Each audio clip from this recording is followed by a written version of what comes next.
Hi everyone, welcome back to the Legend of Zelda boss guide. This is part 2. So, if you haven't seen part 1, go and watch it, unless if you're just looking for a specific boss. So, we're going to start off here with boss number 7, Missoula. Okay, my opinion, this is just my opinion, so don't,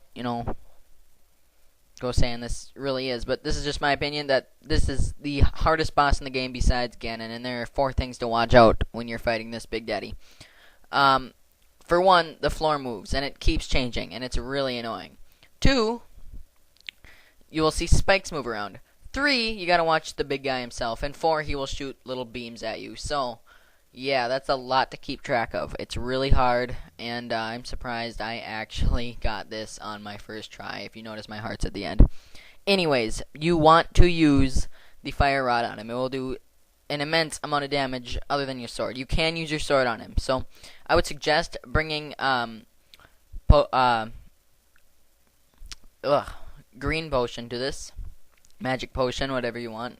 Medicine of magic, because you probably will run out of the fire rod. And there, I beat him. Woo! Okay. And you see my hearts up there. Alright, let's move on. Boss number 8 is blind. Alright, make sure you have the girl when you're in Gargoyle's domain, and then you just walk her into the light, and she will turn into blind. Big surprise. Oh no. Okay, blind.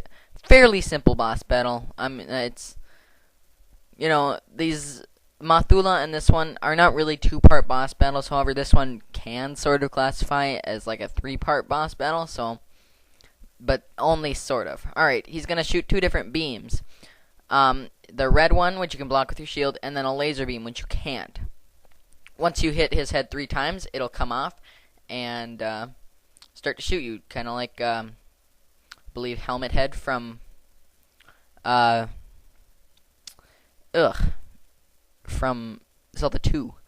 I believe that boss was Helmet Head. Anyways, once you strike it again 3 times, then you, then it'll come off again. So, 2 heads. Then you need to hit it 3 more times, and blind will be defeated. Pick up the heart container, and we will move on to, number 9, Cold Stare. Alright, one of my favorite bosses in the game. Make sure you, well, it's pretty easy, actually. 2-part boss. There's going to be ice dropping from the ceiling, but all you have to do is use your fire rod on the ice. Once you're about halfway down in your meter, maybe a little bit more than that, he will come out of the ice. Then he will split into 3. Alright, this is where the fun begins. Use your fire rod to do as much damage as you can. However, if you don't have Medicine of Magic, you aren't going to have enough magic to get rid of all. So just use spin attacks, or, things like that. By this time, you'll have the Tempered Sword, unless if you're just doing a Master Sword run, which is kind of impossible, because you need the Tempered Sword to get the silver arrows. But anyways, I believe it's 6 hits with the Tempered Sword, and only like 4 hits with the fire rod. Correct me if I'm wrong, if anyone knows. But yeah, things will still keep falling from the ceiling. But once you have them all, of course, if you do spin attack, that does more. So then grab the heart container, and let's move on to number 10, Vitress. Alright, Misery Mire boss. Another pretty easy 2-part battle. Alright, the first part is the hard part, I would say. Oh, easily is the hard part. Hit the things. Watch out for his eye. If his eye turns white, get to the side, because it's gonna shoot lightning. Later on, when you've killed almost all of his things, he's gonna just spray lightning, and I learned that the hard way in this video. I didn't know he actually did that. See 2 here, and he just keeps on going with the lightning. What the heck is this guy's problem? Jeez. I mean, it's like every 2 seconds. So, I highly suggest going to the side if there's like 2 or 2, 3, 1 left. Just staying at the side and trying to kill him.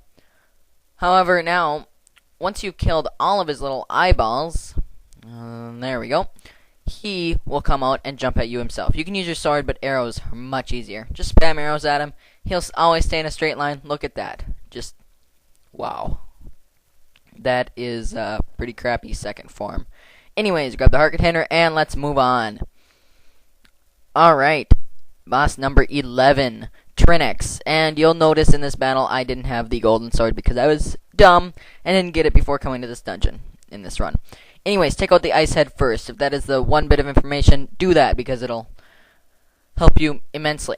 Again, I thought this is probably the most amazing Tryn X battle I've ever had, and you'll see why at the end. But, okay, once you hit him enough, you need to stun him with the fire rod, and once you hit him enough, he will be destroyed. Then go over to the fire one, hit him with the ice rod, and then once you hit him enough, he will be destroyed. Okay, so when his tail wags faster, he's going to spit his head out at you. Alright, make sure that, because I had no idea how to dodge that until I found out, and I actually found out while doing this run, that his tail will wag faster. I did not know that before this fight, so I was wondering, how do you dodge it? How do you dodge it? Anyways, once you kill both those heads, he will turn into Snake, or a snake, I guess. Much easier form. A lot of the second forms are pretty easy in this game, so just don't worry about that. Just hit him in the middle, and that's all I can say. I don't think you can use arrows. I think it has to be your sword, so yeah.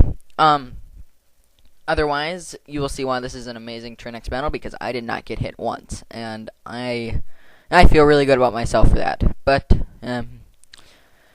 maybe this is just like the easiest boss in the game, and I'm not seeing it. But anyways, pick up the heart container. Let's move on to the last boss, well, the last boss is Gannon, but number 12 is Aghanim Round 2. Okay, in my opinion, this is easier than Round 1. Couple reasons. You can hit his clone's rays back at him, so if you can angle it just right, you can actually hit his rays, or his clone's rays back at him, and his clone's rays will always shoot that same orange and blue ray. Note that his clones will shoot before him. Both of them will. So you will have enough time to shoot them both back. And again, just dodge the blue. Now this part here, watch this. I get him in 2 shots because they all appear in the same spot. That's awesome. So if he does that, you're in luck. Another way this is easier is he will never do that lightning attack. Not in all the years I played this game has he ever done the lightning attack in this boss battle. So yeah, you don't have to. I'm pretty sure you don't have to worry about that. Hopefully I'm not wrong there, so I'll be pretty mad, and I'll be giving you guys wrong information. I'm sure you don't want that, but I'm pretty sure he will not ever use lightning during this battle. So, of course, that's just my opinion. You know. Anyways, once he is dead, yep, all that's left is Gannon. So, I'm not going to show Gannon, just go to Chapter 18 of my walkthrough for that. And with that, that's pretty much all the bosses in the game. Besides Gannon, like I said, go to Chapter 18 of my walkthrough to see that. So, thanks, guys. Yeah, I'll see you guys later, I guess.